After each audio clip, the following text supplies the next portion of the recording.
Welcome, weary traveler. Tonight, let us leave the busy world behind. There is a place I wish to show you, hidden away from the noise and the hurry. It's a small bakery, nestled in a cobblestone alleyway,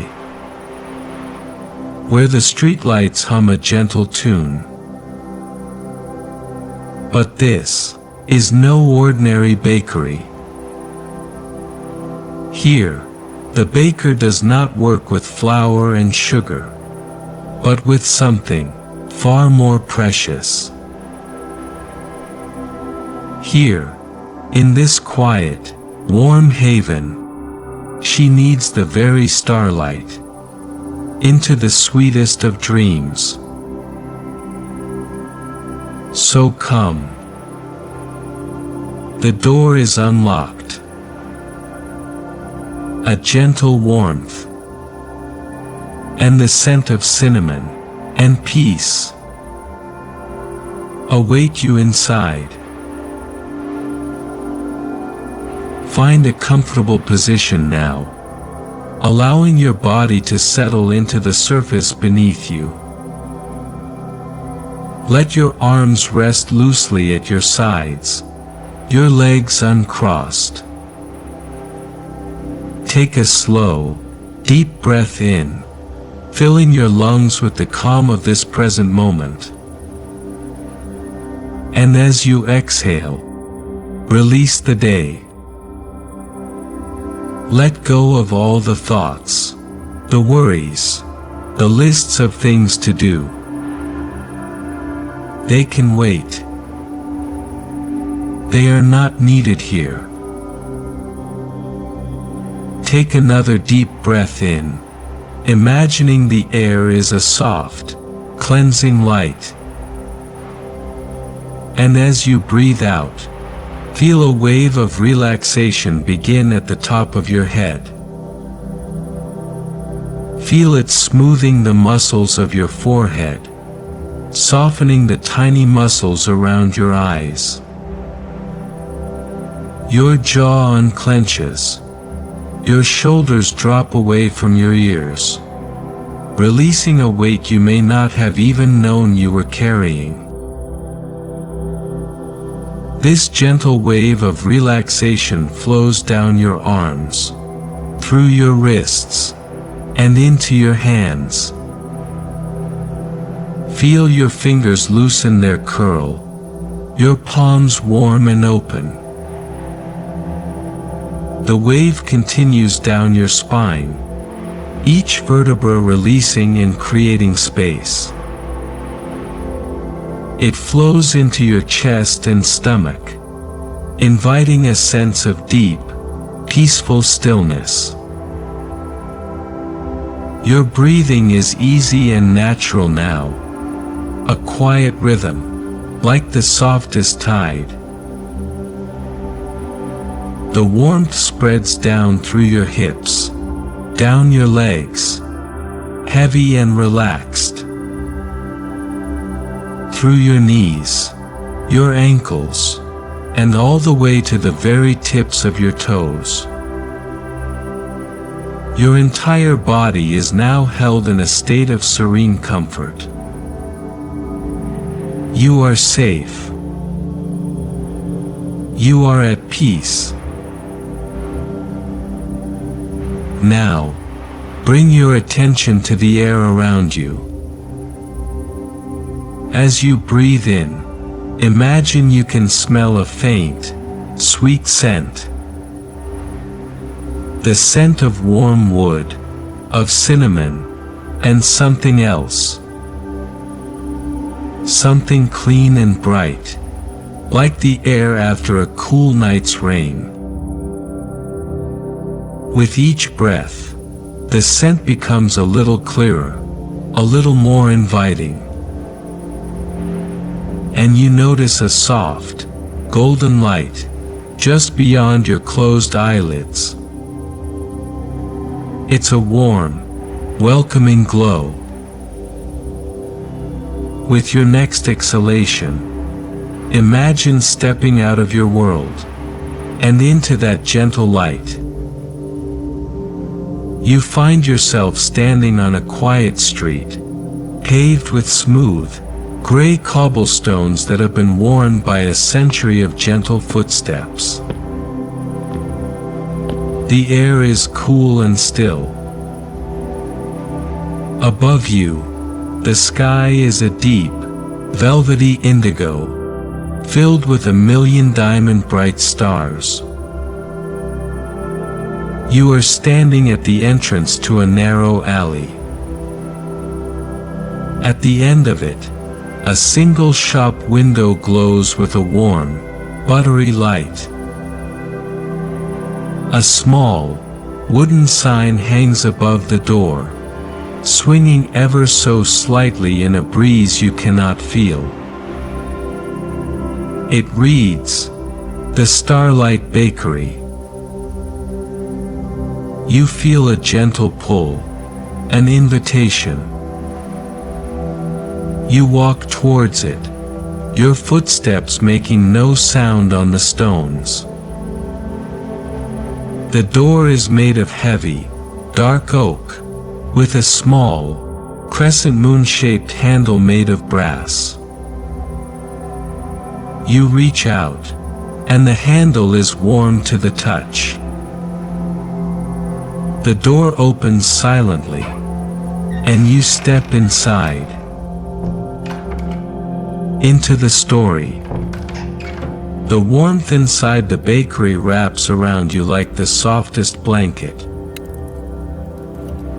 The air is thick with the comforting aromas of cinnamon, cardamom, and a sweet, unplaceable fragrance that seems to shimmer in the air itself. The bakery is small and circular, with walls made of warm, honey-colored wood. A large, round hearth of river stone sits against the far wall, a gentle fire crackling merrily within, its flames casting dancing shadows that make the whole room feel alive and breathing. This is the domain of Elara. You see her now, her back to you. She is the heart of this tranquil place. Her hair is the color of twilight, braided with tiny, star-shaped silver beads that chime softly when she moves.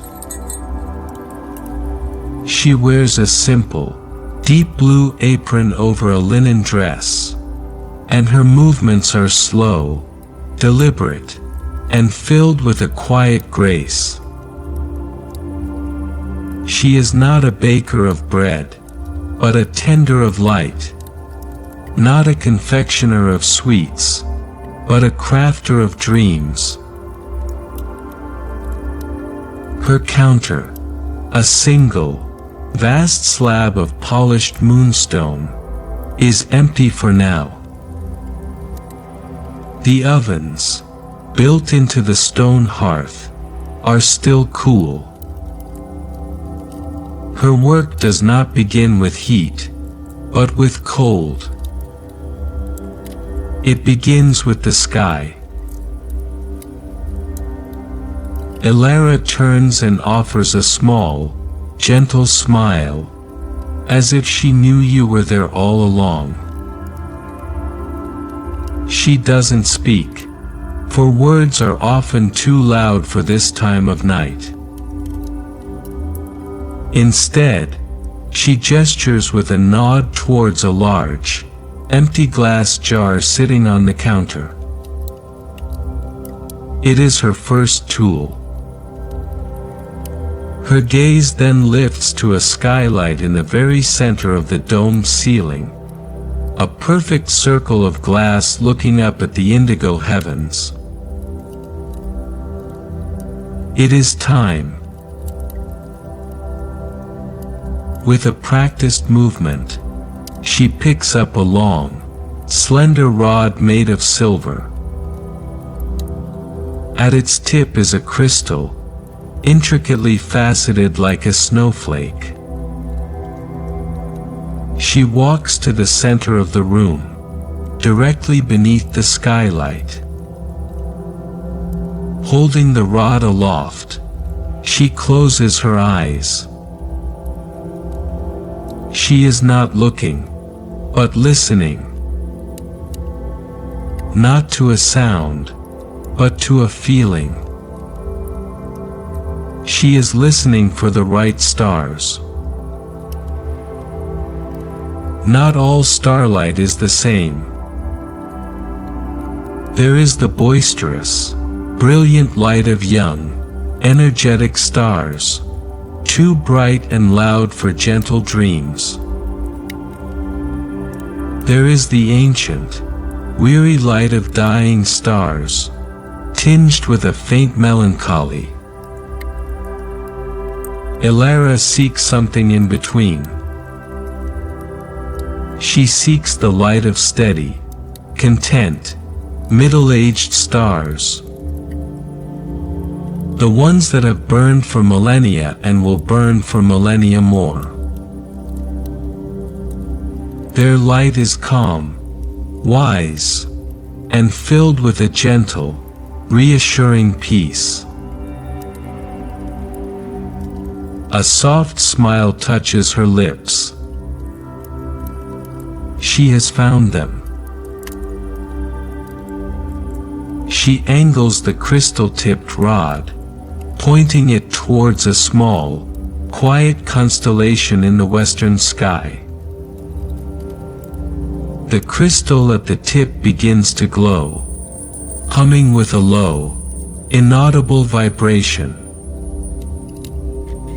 A thin, silvery thread of light, no thicker than a spider's silk, descends from the skylight.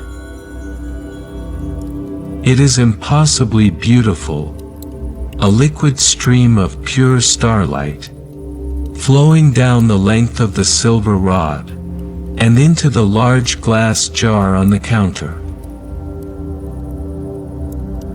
The jar fills not with light that illuminates, but with light that has substance. It swirls like thick honey, a soft, pearlescent liquid that glows from within. It does not cast harsh shadows, but instead seems to absorb them, making the entire room feel softer, safer. It takes a long time to fill the jar, a slow and meditative process. Elara stands perfectly still, her breathing synchronized with the gentle flow of light. This is her harvest. This is the foundational ingredient for every miracle she creates. When the jar is full, the flow ceases.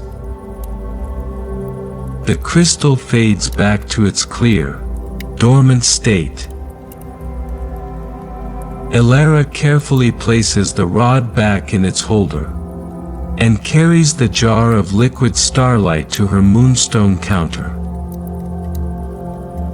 The real work, the work of her hands, and her heart, is about to begin. She unscrews the lid, and the shimmering, sweet scent intensifies. This is the raw material of dreams, the stuff of slumber, the very essence of a peaceful night, captured in a jar. And with this, she will bake. The first creation of the night is always the same: whispering croissants. They are not made for grand feasts or hurried breakfasts, but for those who need a gentle hush to fall upon a worried mind. They are for the overthinkers, the planners, the ones whose thoughts race in the quiet of the night. Elara begins the ritual. She takes a large, shallow bowl carved from a single piece of dark, smooth wood. Into it, she pours a measure of the liquid starlight. It pools in the bottom, a miniature galaxy swirling with soft light. Next, she adds her flour. It is not ground from wheat, but from the finest, most delicately ground moon quartz. It doesn't fall like normal flour. It floats down from her sifter in a slow, sparkling cascade, each particle a tiny speck of captured moonlight. When it touches the liquid starlight, it doesn't clump or dissolve. Instead, it remains suspended, the two elements honoring each other's space. Now comes the kneading. Elara dips her hands into the bowl. The mixture is cool to the touch, like river stones in a shaded stream. She works the dough not with force, but with patience. She folds it, turns it, presses it gently, her movements a slow and silent dance. With every fold, a soft, harmonious chime, like distant wind bells, echoes in the bakery. It is the sound of light and stone being bound together. The dough begins to glow more brightly, a warm, inviting light that pulses in time with the crackling fire in the hearth. This process is a meditation. Elara's mind is quiet, focused only on the texture of the dough beneath her fingers, the gentle sounds, the soft, evolving light. She thinks of calm, of quiet, of empty spaces and gentle breezes. She pours these feelings, these intentions, into the dough. It is a transfer of peace, from her soul into the very substance she is crafting. As she works, she notices a small movement near the base of the hearth. A tiny creature, no bigger than her thumb, has crept in through a crack in the stone. It is a mossling, a shy being made of living moss and twigs, with two large, luminous eyes that blink slowly. It must have been drawn by the warmth and the gentle light. Normally, moslings are impossibly timid, but this one seems to be shivering, its mossy coat trembling. It looks not afraid, but lost. Elara's movements do not falter. She continues her gentle kneading, her eyes occasionally flicking towards the little creature. She knows not to startle it. Instead, she begins to hum.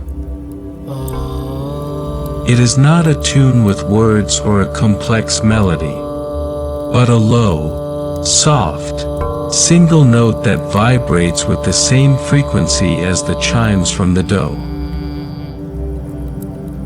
It is a sound of reassurance. A sound that says, "You are safe here." There is warmth here. There is peace. The mosling's trembling seems to lessen. It inches a little closer to the hearth, its large eyes fixed on Elara and the glowing bowl in front of her. After what feels like both an eternity and no time at all, the dough is ready. It has a soft, pliable, and springy texture, and it glows with the gentle, consistent light of a candle flame. Elara places the dough on the cool moonstone counter, which seems to absorb and amplify its light.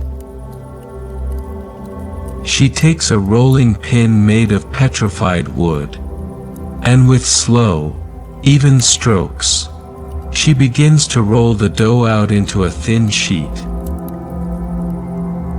The sheet of light shimmers, its surface like a captured dawn. She then takes her butter.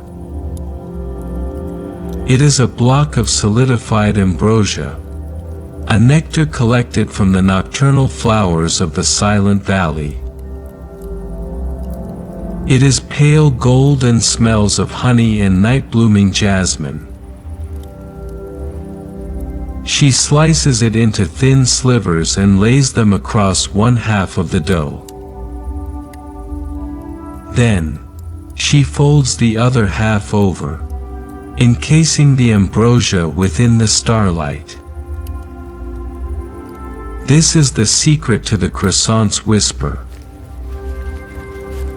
The ambrosia, when heated, will release a tiny, magical vapor that creates impossibly thin layers. And within those layers, a quiet, soothing sound is trapped. She rolls and folds, rolls and folds. The process is repeated 7 times. With each fold, the layers multiply, becoming thinner and more delicate. Finally, she has a thick, multi-layered block of glowing dough. She cuts it into triangles, her knife gliding through it almost without resistance. One by one, she rolls them from their wide base to their point, curving the ends to create the classic crescent shape. Each one is a perfect, miniature moon, glowing softly on the baking sheet lined with parchment made from woven lily pads. She has a dozen whispering croissants, ready for the gentle heat of the oven. Before she places them inside, she glances at the little mosling. It has stopped shivering completely, and is now curled up in a tight, mossy ball near the hearth, fast asleep, lulled into a slumber by the peaceful, rhythmic process of creation. Elara smiles, a silent thanks for the small, trusting life that has chosen to share her quiet space tonight. Then, she turns to the ovens. The ovens of the Starlight Bakery do not roar with intense heat. They radiate a gentle, pervasive warmth, a heat that coaxes rather than commands. Elara slides the baking sheet of croissants onto a stone shelf inside. The moment the door closes, the bakery is filled with a new scent as the ambrosia begins to warm, its honey jasmine aroma weaving through the ever-present cinnamon and cardamom. It is a scent of profound comfort. While the croissants bake, turning from a soft glow to a delicate, luminous gold, Elara prepares for her first, and often only, visitor of the night. It is a ritual as old as the bakery itself. She takes out a small, wooden tray, a single ceramic mug painted with constellations, and a small, porcelain plate. Just as a soft, chiming bell inside the oven signals that the croissants are nearly done, she hears a familiar, gentle tapping at the door. It is not the sound of a knuckle, but of a finely crafted brass gear, the signature knock of Master Valerius, the town's clockmaker. Elara opens the door to an elderly man with a kind, wrinkled face and eyes as blue and clear as a winter sky. A magnificent, silver pocket watch is always chained to his waistcoat. Master Valerius is a man who spends his life with time, measuring it, mending it, listening to its constant, unforgiving tick-tock. And because of this, sleep often eludes him. His mind is a symphony of gears and springs, a mechanism that he cannot seem to switch off. Elara, he whispers, his voice as soft as sawdust. He offers a gentle bow of his head. She smiles and steps aside, allowing him to enter the warmth. He doesn't need to place an order. It is always the same. He comes for the quiet as much as for the croissants. He settles into a worn, comfortable wooden armchair near the hearth, sighing as the warmth seeps into his old bones. He closes his eyes, simply being present in the peaceful atmosphere. This is his medicine. The bakery is the one place where the ticking in his mind seems to fade. Elara pulls the croissants from the oven. They are perfect. They have risen into beautiful, flaky layers, each one glowing with a soft, internal light. A faint, almost inaudible whispering sound emanates from them, like the rustle of leaves in a gentle breeze. It is the sound of peace. She places one, still warm, on the porcelain plate, and brings it to him on the tray, along with the mug filled with a simple, steaming infusion of chamomile and lavender. He opens his eyes and nods his thanks, his hands cupping the warm mug. He breaks a piece from the croissant. The sound is a delicate, crisp whisper. As he brings it to his lips, the gentle light from the pastry illuminates his face, smoothing his wrinkles and making his eyes shine. He eats slowly, deliberately. With each bite, the whispers of the croissant seem to work their magic. It is a sound that doesn't add to the noise in his head, but rather cancels it out, replacing the sharp ticking of clocks with the soft rustling of starlight. You can see the tension visibly leaving his shoulders. His posture softens. His breathing deepens, becoming slower, more rhythmic. He is not just eating a pastry. He is consuming a lullaby. They sit in a comfortable, companionable silence.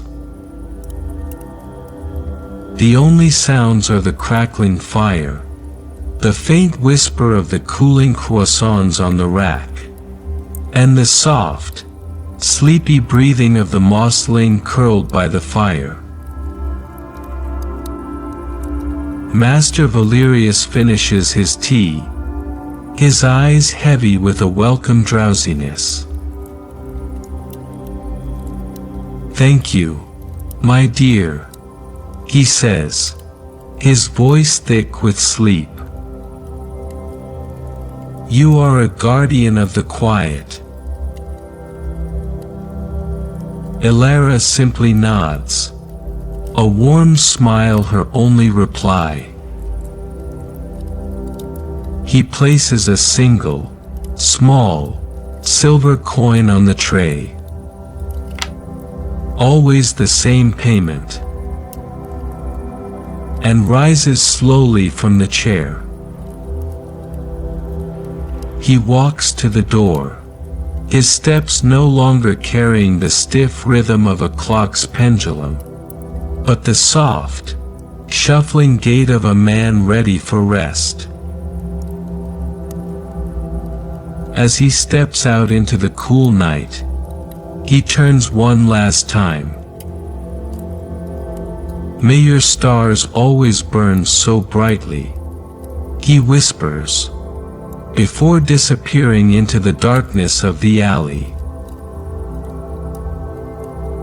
Elara closes the door, the small silver coin warm in her palm. Her first task of the night is complete.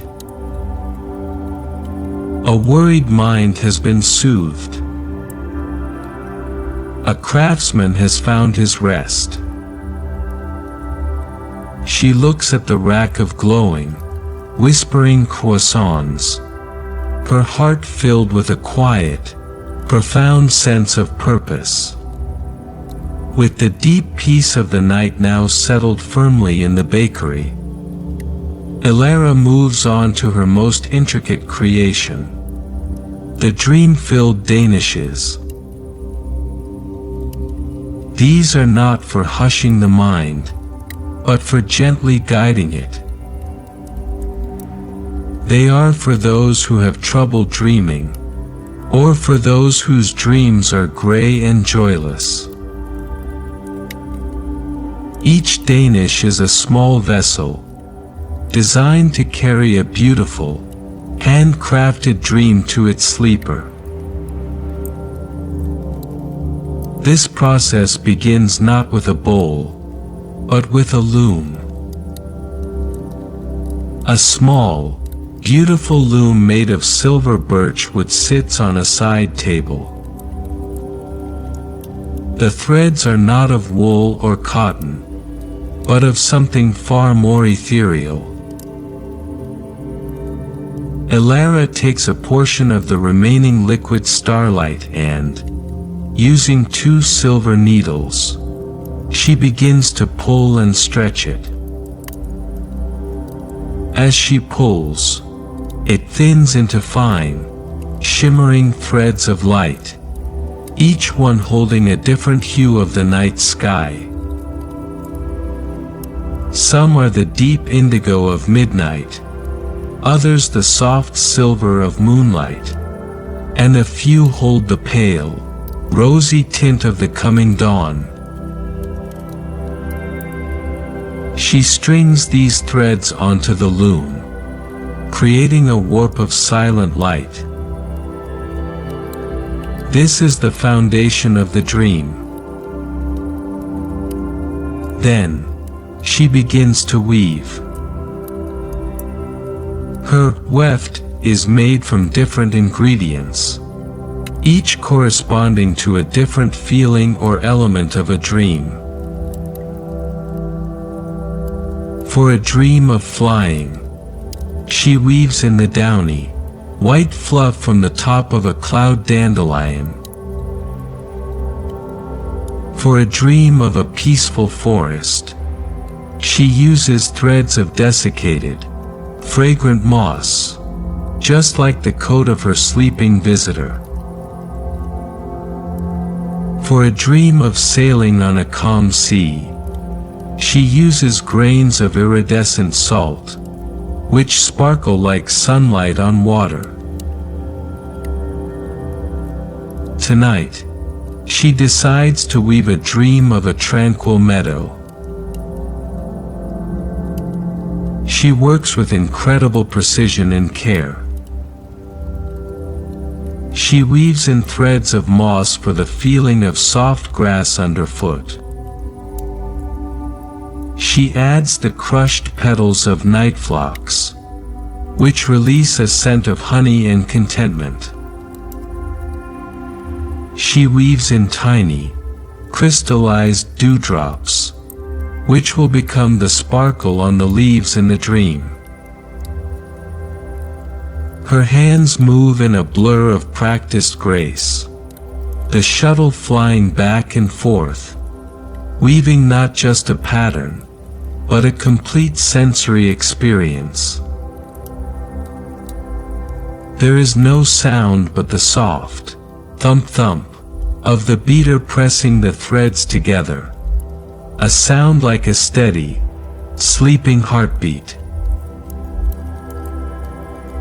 As she weaves, the image on the loom begins to take shape. It is not a literal picture, but an impressionistic tapestry of light and texture. One could almost see the swaying grass, feel the gentle breeze, and smell the wildflowers. She is weaving a memory of a place that might have never existed, but feels like home. Once the small tapestry of light is complete, about the size of her palm, she carefully cuts it from the loom. It holds its shape, a delicate, flexible sheet of woven dreams. This will be the filling. Now, she creates the pastry. It is a different kind from the croissant dough. This one is richer, sweeter. She mixes the moon quartz flour and starlight with a spoonful of the golden ambrosia, and a single drop of phoenix tear. An ingredient of immense rarity and power, said to ensure that the dream within the pastry is one of pure, unadulterated joy. The dough comes together quickly, glowing with a warm, golden light. She rolls it into a rectangle, and places the woven dream tapestry in the center. She then folds the dough around it, encasing the dream completely, like a letter being sealed in an envelope. She gently presses the edges, ensuring the dream is held safe inside. She cuts the dough into small, square pastries. With her knife, she makes a few delicate slashes on top of each one, not just for decoration, but to allow a tiny wisp of the dream's essence to escape during baking, filling the bakery with its wonderful, calming aura. She places the danishes on a baking sheet. As she does, she glances over at the little mossling. It is still sound asleep, but its mossy back is rising and falling in a deep, peaceful rhythm. A tiny, faint smile seems to be on its face, as if the ambient magic of the dream weaving has already touched its slumber. Elara feels a connection to the small creature, a shared moment of tranquility in the vast, quiet universe. Her work tonight is a testament to the power of small, gentle things. A single pastry can hold a universe of peace. A simple, woven dream can be a beacon in the dark. With the danishes ready, she slides them into the oven's gentle warmth, ready to bring them to life. The aroma that fills the bakery as the dream-filled danishes bake is the most beautiful of all. It is a complex tapestry of scents. The sweet honey of the night phlox, the clean, earthy smell of moss, the bright shimmer of the starlight itself. It is the scent of a perfect memory, a scent of pure contentment. Elara sits in the armchair that Master Valerius has vacated, watching the fire dance and listening to the soft sounds of her bakery. This is her favorite part of the night. The work is mostly done. All that is left is the waiting, a quiet period of reflection while the magic sets in the oven. The world outside is still deep in its slumber, and in here, in her warm, glowing haven, she is the sole guardian of its peace. A soft chime, sweeter and clearer than the last, announces that the danishes are ready. She opens the oven door, and a wave of warm, fragrant air washes over her. The pastries are a beautiful, deep gold. From the small slashes on their tops, faint, pearlescent wisps of light are rising like steam, carrying the essence of the woven dream into the air. The room feels instantly calmer, brighter, filled with the impossible feeling of a sun-dappled meadow at twilight. She carefully places the danishes on a cooling rack next to the now faintly whispering croissants.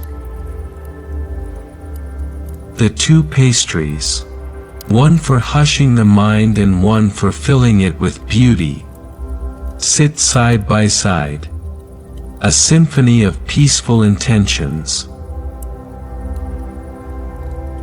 Her work is complete. The sky through the circular window is no longer the deep indigo of midnight. A soft, gray-blue light is beginning to touch the eastern horizon. Dawn is approaching. The time for starlight baking is drawing to a close. Elara begins her final ritual, the cleaning. It is as much a part of the process as the baking itself. She cleans her moonstone counter, which now seems to hold a faint, residual glow from all the light it has touched. She washes the wooden bowl and the silver needles, her movements unhurried and mindful. She sweeps the floor, her broom made of soft cattail reeds, making a gentle, shushing sound on the stones. It is a process of resetting, of bringing the bakery back to a state of quiet readiness for the next night. As she works, the little mossling by the hearth begins to stir. It stretches its tiny twig limbs and blinks its large, luminous eyes. It looks refreshed, calm, and no longer lost. It gives a small, happy wiggle, and then, as silently as it arrived, it scurries to the crack in the hearth and disappears back into the world, carrying the memory of a warm, safe sleep with it. With her bakery clean and quiet, Elara does something she only does at the very end of her night. She takes one of the imperfect danishes for herself. One where the corner is slightly misshapen, or the glow is a little uneven. She pours herself a mug of the same chamomile tea she served the clockmaker. She sits back down in the armchair, the first true rays of dawn now filtering through the skylight. She takes a bite of the Danish. The pastry is light, flaky, and filled with a warmth that has nothing to do with temperature. The taste is sweet and clean, and in her mind's eye, a beautiful, peaceful meadow unfolds. She closes her eyes, not to sleep, but to enjoy the small dream she has crafted. This is her reward. Not the silver coins, but this moment of perfect, earned peace. The satisfaction of a night's work well done. The quiet joy of having sent a little more light, a little more comfort, out into the sleeping world. The bakery is now filled with the gentle morning light. The fire in the hearth has burned down to soft, glowing embers. The pastries on the rack have cooled, their magic now sleeping within them, waiting to be shared. Elara finishes her tea, her heart full. The night is over. And as her day ends, yours is just beginning its journey into a deep and restful sleep. Rest now, knowing that somewhere, in a small, quiet bakery, a guardian of dreams has already prepared a peaceful night for you.